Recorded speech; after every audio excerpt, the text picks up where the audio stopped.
1,500 kicks in 1 week. The question is, did I get any better? But I'm getting ahead of myself.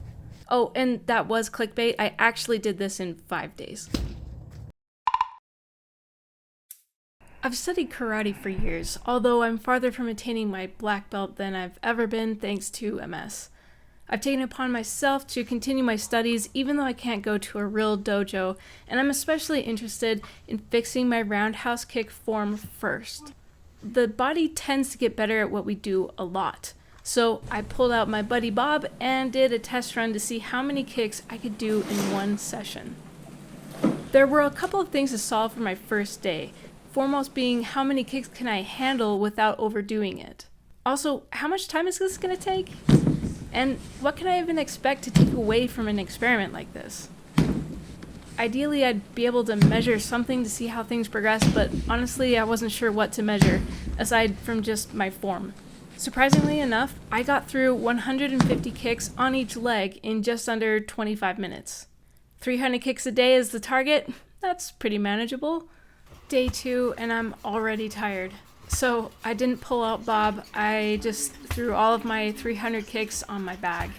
By the end of the session though, I could see a nice burly bruise coming in on the top of my left foot.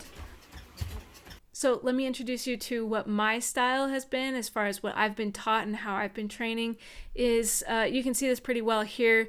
We've got our chamber right here where I've brought my back leg up. I'm chambering. That means I'm getting ready to kick. I have not kicked yet. My leg is not extended. So you want your knee to be eventually pointing towards your target. You want your foot to then be pointing away from your target, and that's going to help turn your hip over so that you can actually make this kind of a kick.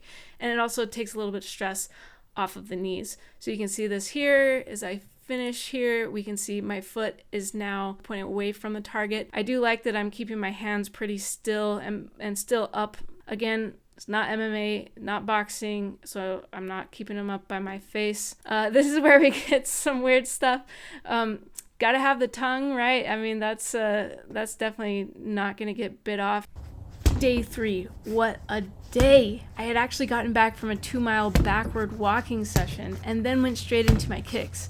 I felt so strong and so good. I even started throwing some head kicks that I'm actually really pleased with. So now let's take a look at the head kicks. We got the chamber. I don't like this because, again, you can see how far I've thrown my hand. That's a pretty big telegraph because this is like outside it. So if this is the plane of my body, this is going like at an angle away from my body. I don't love that. I also have this weird wrist thing that I keep doing where I'm like, yeah, turning my wrist like this. This foot is now pointed pretty close to straight behind me. That really helped me get that reach here because this is pretty high for me. I'm a short person, but so Bob isn't really that tall, but I still think this is a good reach for me. Day 4, my hardest day yet. Everything felt like a slog.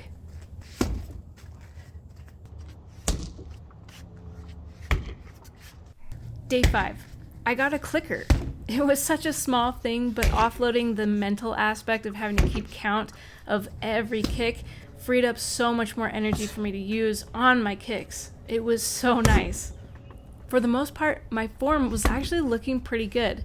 But here's me kicking very poorly and pretending like I didn't just jam my toes on Bob's chiseled jaw. You've got to make up for it when it hurts like that. Head kicks especially, I pull back a lot. As sometimes I actually sabotage my own kicks because there's some fear there. And so I'm really impressed that I was able to kick that so shortly after smashing my toe on that last kick with this foot. Not very pleased with the form on this one as far as my upper body. Lower body looks okay. For the most part, I'm getting some good extension. But yeah, overall, you can see I'm okay. I'm a little sloppier on this day, the final day of the challenge. Head kicks really are kind of that scary thing for me because I don't want to pull a hamstring or a groin or anything like that. I want to make sure I'm safe. It's scary and it's hard. And I'm actually planning on extending this into a larger challenge, so I will post that over here when that is up. But before you go, I've got one more announcement. If you want to support the channel, if you want to check out some cool artwork, I have actually been doing some Inktober drawings, and I've turned them into some t-shirts, some really cool t-shirts. I'm really proud of how they turned out. So if you're interested, feel free to check it out at this link in the description. And otherwise, I will see you around on the next video. Thanks for watching.